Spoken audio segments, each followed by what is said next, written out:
বন্ধুরা, স্মৃতিশক্তি ফিরে পেয়ে অবশেষে শেহজাদ খান রূপে নিজের স্ত্রী ও সন্তানকে কাছে টেনে নেবে গোলাম। এমনই এক জমজমাট পর্ব দেখতে চলেছেন দুনিয়া টাকার গোলাম নাটকের দর্শকরা।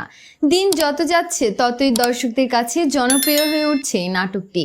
একের পর এক চমকপ্রদ পর্ব উপহার দিয়ে যাচ্ছেন নির্মাতারা। তবে আগামী পর্ব হতে যাচ্ছে আরও বেশি রোমাঞ্চকর এবং উত্তেজনাপূর্ণ।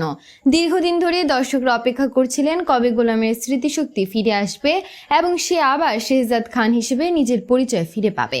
অবশেষে সেই মুহূর্তেই আসতে চলেছে। আগামী পর্বে দেখা যাবে ফাতেমা এক প্রকার কৌশলে গোলামকে হাসপাতালে নিয়ে আসে। হাসপাতালে পৌঁছানোর পর সে আসলাম সাহেবকে সবকিছু খুলে বলে। বিষয়টি জানার পর আসলাম সাহেব একজন বিশেষজ্ঞ ডাক্তারের সঙ্গে কথা বলে সব ব্যবস্থা করে রাখেন, যাতে গোলাম আসার সঙ্গে সঙ্গে চিকিৎসা শুরু করা যায়। হাসপাতালে পৌঁছানোর পর ডাক্তার গোলামকে নিজের চেম্বারে নিয়ে যান এবং বিভিন্ন পরীক্ষা নিরীক্ষার জন্য প্রস্তুতি নেন।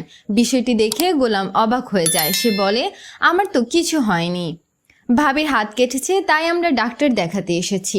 অন্যদিকে গোলাম এখনো বাড়িতে না ফেরায় গভীর চিন্তায় পড়ে যায় পরিবারের অন্য সদস্যরা। সামনে কি ঘটতে চলেছে তা জানতে হলে অবশ্যই দেখতে হবে দুনিয়া টাকার গোলাম নাটকের আগামী পর্ব। তো বন্ধুরা, আপনার কি মনে করেন, সত্যি কি শেহজাদের স্মৃতিশক্তি পুরোপুরি ফিরে আসবে, নাকি গল্পে অপেক্ষা করছে আরো বড় কোনো চমক?